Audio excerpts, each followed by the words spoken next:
Dans un instant, ouvrir la séquence questions-réponses pour débattre de ce plan donc, qui vient d'être présenté par Monsieur le Premier ministre.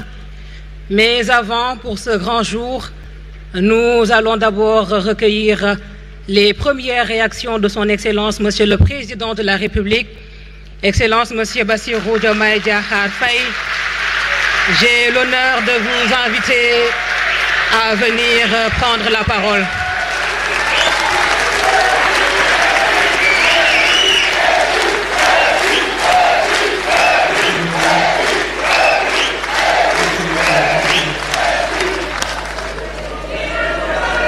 Merci beaucoup.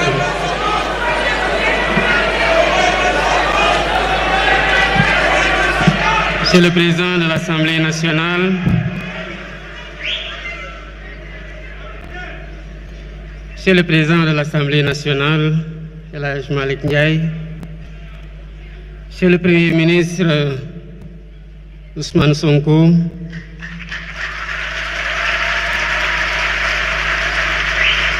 honorables députés, Monsieur le ministre d'État Al-Amine Lô, Mesdames, Messieurs les ministres, Madame, Messieurs les membres du corps diplomatique, chers partenaires techniques et financiers, distingués invités, en vos rangs, titres et qualités. Je voudrais commencer mon intervention par des félicitations. Des félicitations nourries à l'endroit de Monsieur le Premier ministre.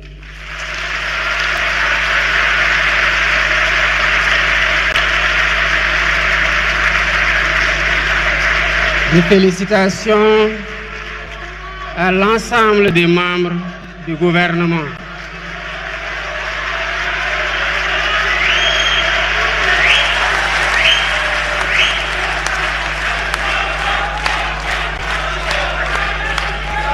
Mais des félicitations aussi à tous les collaborateurs de l'équipe gouvernementale et du président de la République qui ont contribué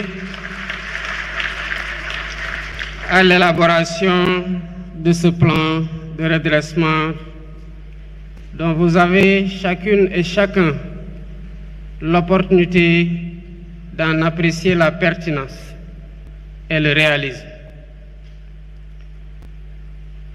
Voilà bientôt un peu plus de 15 mois que vous nous avez fait confiance. À notre arrivée, nous avons fait la situation de référence à travers un diagnostic honnête. D'abord, par un audit de l'Inspection générale des finances publiques, comme nous l'impose la loi 2012-22 portant code de transparence dans les finances publiques. Nous avons par la suite remis cet audit pour certification à la Cour des comptes qui en a aggravé les résultats, comme pour témoigner de sa liberté d'action et de son indépendance. Nous ne nous sommes pas arrêtés à ça. Nous avons commandité un audit externe par un cabinet avec une signature internationale, à savoir le cabinet Forbis Mazars. Nous avons fait tout ça pour que les Sénégalais comprennent,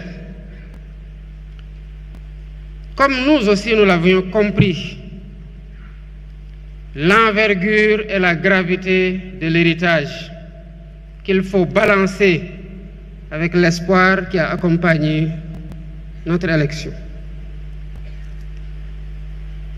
Mais la finalité n'a jamais été de vous dire voilà où en était le pays. Parce que justement, c'est parce que ça ne marchait pas que vous avez décidé de changer d'équipe.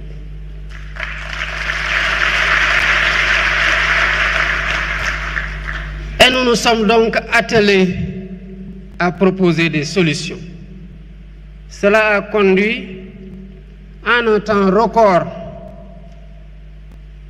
à la présentation de la vision Sénégal 2050, l'agenda national de transformation.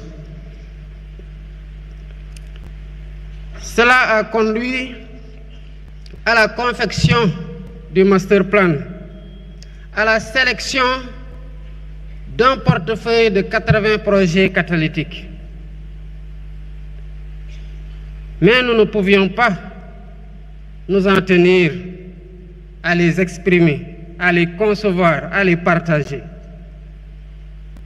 La cadence des réformes a été très bonne et cela rend compte de l'efficacité de l'action gouvernementale et de l'efficience dans la conduite de cette action par le Premier ministre.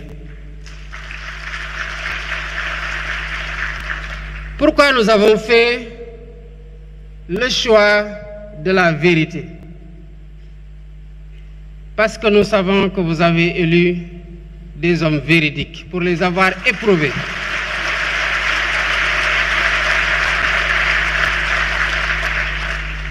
Des hommes d'honneur qui n'entendent pas changer au contact du pouvoir. Nous avons fait le choix de la vérité parce que nous avons du respect pour vous, peuple sénégalais. Nous avons fait le choix de la vérité parce que nous voulons imposer à nos interlocuteurs le respect qu'ils nous doivent en leur donnant le respect que nous nous devons. Et cela ne se fait que dans la vérité. Mais nous avons aussi fait le choix de la vérité pour corriger les anomalies et nous assurer que plus jamais cela ne puisse se reproduire.